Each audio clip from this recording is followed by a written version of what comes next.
সকলকে অবগত করার জন্য এখানে এসেছি। প্রিয় সাংবাদিক ভাইরা, গত মঙ্গলবার বগুড়া সিটি কর্পোরেশনের পক্ষ থেকে আমাদের দেওয়া টিনের বেড়া উচ্ছেদ করে। আমরা মনে করি এটি ভুল বোঝাবুঝি। যেহেতু আমরা অন্য সবার মতো বৈধভাবে রেলের ভিটা জমি লিজ নিয়ে লাইসেন্স পেয়েছি এবং তা বাণিজ্যিকভাবে ব্যবহার করতে যাচ্ছি, এতে আপনারা সহায়তা প্রদান করবেন বলে আমরা আশা করছি। এদিকে বগুড়া সিটি কর্পোরেশনে আমাদের বিরুদ্ধে একটা অভিযোগ দেওয়া হয়েছিল। ওই অভিযোগের প্রেক্ষিতে আগামী 29/7/2026 শুনানি হবে। শুনানির আগে এ ধরনের উচ্ছেদ আমাদেরকে ব্যথিত করেছে। এখানে উল্লেখ্য, যারা অভিযোগ করেছিলেন তারা মহামান্য হাইকোর্টে রিট পিটিশন করেছিল। ওই রিট পিটিশনের প্রেক্ষিতে তারা অভিযোগ করেন, কিন্তু হাইকোর্ট থেকে তাদের রিট পিটিশন নথিজাত না করে খারিজ করে দেয়। ফলে এই বিষয়ে কোর্টের কোনো নিষেধ বা অভিযোগ থাকলো না। প্রিয় সাংবাদিক ভাইয়েরা, আমরা আপনাদের মাধ্যমে সিটি কর্পোরেশনের প্রশাসনকে অবগত করতে চাই যে আমাদের বৈধ সকল কাগজপত্র রয়েছে। আমরা আপনাদেরকে এই কাগজপত্র দেখাতে পারবো এবং দেখাতে ইচ্ছুক। আমাদের বিশ্বাস, কাগজপত্র দেখলেই ভুল বোঝাবুঝি অবসান হবে। সাংবাদিক ভাইরা, আপনাদের লেখনের মাধ্যমে আমাদেরও কষ্টের কথা তুলে ধরলাম। আপনারা আপনাদের লেখনের মাধ্যমে সত্য তুলে ধরবেন, এই কামনা করছি। এই বলে আমি শেষ করছি। আমি মোহাম্মদ সাইফুল ইসলাম।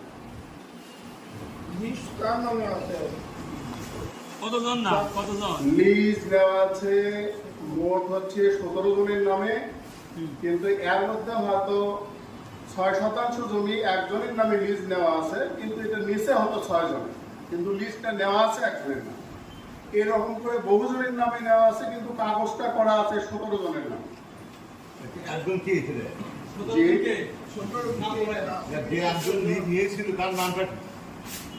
তা বলিনি আমি বলছি, যেমন আমার নামে 12% জমি আছে, আমার সাথে আরো কয়েকজন আছে, কিন্তু কাগজটা আমার নামে রয়েছে। এটা একজন নেয়নি, এটা 17 জনের নামে কাগজ আছে। 17 জনই বলতে হবে নাকি? জি। এই যে রেলের পক্ষ থেকে আপনি যেহেতু বলছেন কৃষি জমি ছিল, কৃষি জমি তো আমরাও দেখছি যে ছিল, কিন্তু সেই কৃষি জমিটা আপনাদেরকে ব্যবসায়িকভাবে এটা কে করে দিল রেলওয়ে, কি বলেন? রেল থেকে আমরা দরখাস্ত করেছিলাম রেলে আমরা কানুনদের কাছে করেছিলাম এই দরখাস্ত। তার নামটা কি? ওনার নাম হচ্ছে গোলাম নবী। উনি কি এটা দিতে পারেন, এই যে কৃষি জমি একটা আপনাদের বাণিজ্যিকভাবে দিতে পারেন? উনি তো দিতে পারেন না, কিন্তু যারা দিছে তারা তো অবশ্যই কর্তৃপক্ষ দিছে। এটা তো একা কেউ দিতে পারবে না। আর এটা যেটা দিয়েছে আমাদেরকে, এটা অনলাইনে পাওয়া যাচ্ছে।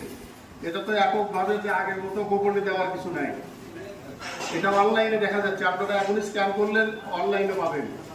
অনলাইনে তো আপনারা প্রসেসে গেছেন দেখে হয়তো খাতায় কলমে নাম উঠছে, তার আগে তো এই ছিল না যে ওটা আপনার ওই পতিত জমি ছিল রেলের, কিংবা ওই ভরাট করা ছিল, সেই সুবাদে নিচ্ছেন আপনারা। এটা কিভাবে নিলেন আসলে? পুকুরটা কিভাবে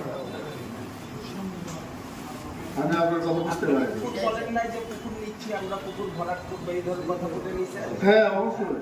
আর তারাই তো বলছে যে এটা সরকারের রাজস্ব আদায় হচ্ছে, সেহেতু আপনারা এটা লিজ নিতে পারেন এবং বৈধভাবে যেভাবে সারা বাংলাদেশে রেল লিজ দেয় সেভাবে আমাদেরকেও দিচ্ছে। ওনার নাম্বারটা একটু বলবেন, নামটা বলবেন যার কাছ থেকে নিচ্ছেন আপনারা।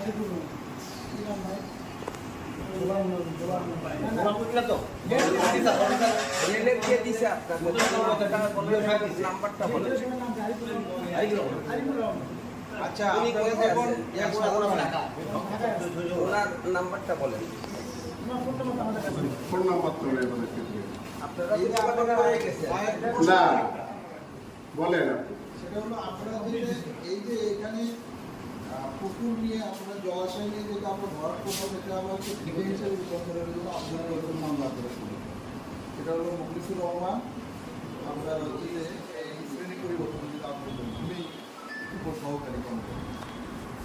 উনি কি এটা ভূমির উপর সরকারি কর্মকর্তা এটা কি আপনার শ্রেণী রূপান্তর করে দিয়েছে? উনি খালি আমি বলি রেলের যে ইয়ে ছিল কানুন করছিল উনি ডিসি বরাবর চিঠি দেন, সেই চিঠিটা আবার আস্তে আস্তে চলে আসে ইয়ার কাছে, ভূমি ইয়ার কাছে অফিসের কাছে, সেখান থেকে এসিডেন্টের কাছে যায়, এসিডেন্ট সই দেওয়ার পরে ইয়ার কাছে ইউনোর কাছে যায়, ইউনো সই দেওয়ার পরে ডিসির কাছে যায়, ডিসি আবার ওটা ইয়া করে আবার নিচ থেকে পাঠাতেছে, ইয়া আবার মানে অনলাইনে করে দিচ্ছে। প্রসেস মোতাবেক যেভাবে প্রসেস হয়, যেভাবে ভূমির শ্রেণী পরিবর্তন হয়, এই আইন আছে, যেভাবে হয় ঠিক সেইভাবে ওনারা করেছে। আপনার আবেদনটা যে রেলওয়ে কর্মকর্তা আবেদন করলো, এটা কার পরিপ্রেক্ষিতে আবেদন করলো শ্রেণী পরিবর্তন? শ্রেণী পরিবর্তনের জন্য জেলা প্রশাসক বরাবরে ওটি আবেদন করেন। কে আবেদন করে? কানুনগো, রেলের কানুনগো আবেদন করেন। সে আবেদন এবং যারা এটা পরিবর্তন করে দিচ্ছে তাদের সমস্ত কাগজ আপনারা চাইলে আমরা দেখাতে পারবো এবং আপনাদেরকে দিব।